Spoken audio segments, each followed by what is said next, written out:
tous, bienvenue sur le blog des nouvelles technologies. Aujourd'hui pour le Mobile World Congress et pour cette première vidéo, j'ai devant moi le Samsung Galaxy S9, donc le tout nouveau flagship de Samsung.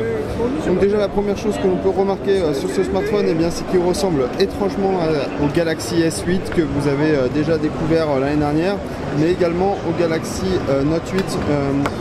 Il ressemble, que ce soit en termes d'écran et en termes de finition, on a à peu près les mêmes smartphones.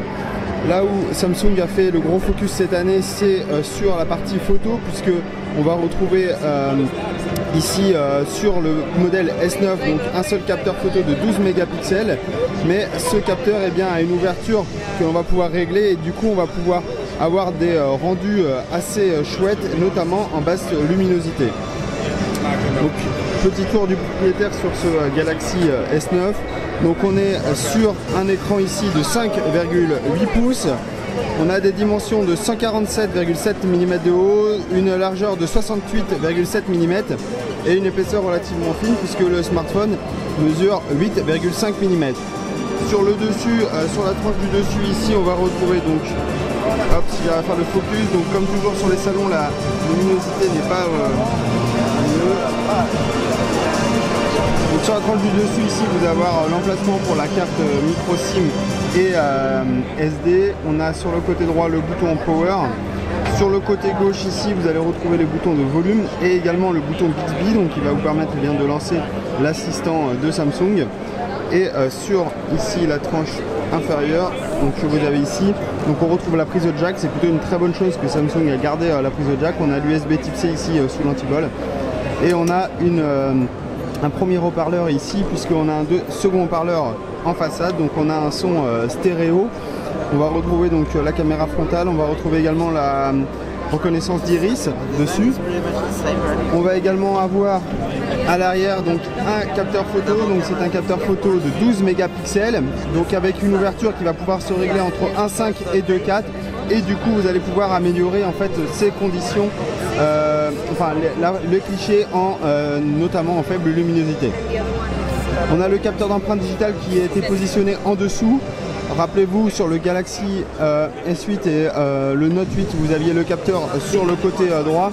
Ici, donc le capteur a été repositionné pour être beaucoup plus simple à utiliser et surtout éviter d'obstruer la caméra lorsque vous voulez l'utiliser.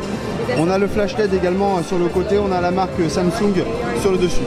Concernant le design, on se retrouve toujours avec cet écran incurvé des deux côtés. On a des bords qui ont été légèrement réduits en haut et en bas. Donc c'est très minime par rapport au S8 et par rapport au Note 8, mais ils ont quand même été réduits. Sinon on retrouve toujours cette conception en vert à l'arrière avec différentes finitions coloris. On a le bleu, on a du rose qui a été lancé cette année. Concernant les autres petites fonctionnalités, donc sur la partie photo, donc on a cette particularité d'avoir les AR Emoji, donc c'est ce que Samsung a repris un petit peu des Animoji de chez Apple et donc vous allez pouvoir un petit peu ajouter ces différents effets. Ensuite vous allez retrouver donc cette ouverture que vous allez pouvoir définir. Vous allez également pouvoir filmer en super slow motion, donc c'est assez impressionnant. Personnellement j'ai réussi à l'utiliser tout à l'heure et j'étais vraiment impressionné. Donc là on est sur les AR Emoji. Vous allez pouvoir avec un partenariat avec Disney notamment, vous allez pouvoir vous mettre en mode AR Emoji, hop, comme ceci, vous voyez. Donc là je suis transformé en Mickey, donc ça marche plutôt bien, c'est assez rigolo, voilà, c'est évidemment un gadget mais que vous allez pouvoir utiliser. Ensuite on va avoir le son, donc le son qui a été nettement amélioré, donc on a toujours avec le partenariat avec AKG, donc qui va vous permettre d'avoir un son de très très bonne qualité. Concernant les specs techniques, on est sur un processeur, donc le 845 côté États-Unis et le Exynos 9810 en France. Donc c'est un processeur gravé en 10 nanomètres, donc qui prévoit de sacrées performances en termes d'utilisation.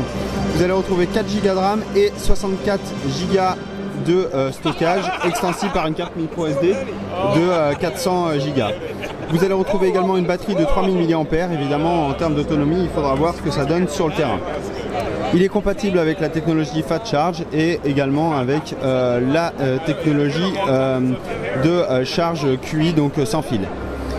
Donc voilà un petit peu concernant ce smartphone. Donc comme d'habitude, eh bien, vous allez retrouver une interface Android donc, qui a été légèrement améliorée par une surcouche. Vous allez retrouver tout l'écosystème Samsung avec notamment Samsung Knox.